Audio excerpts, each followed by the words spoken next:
Title: Baha sa Mandaluyong, ang bangkang tabo ni Nanding.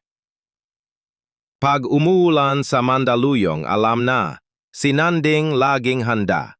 Tuwing bumubuhos ang ulan, hindi na siya nag-aalala kasi may bangka na siya.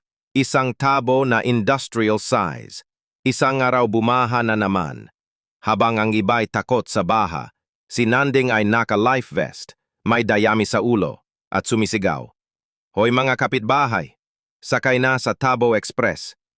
Siyempre sumakay si Aling Nena, si Mang Berto, at pati si Muning na pusa. Pero sa gitna ng baha, biglang nahulog ang paboritong tsinelas ni Nanding. No, Lefty, bumalik ka!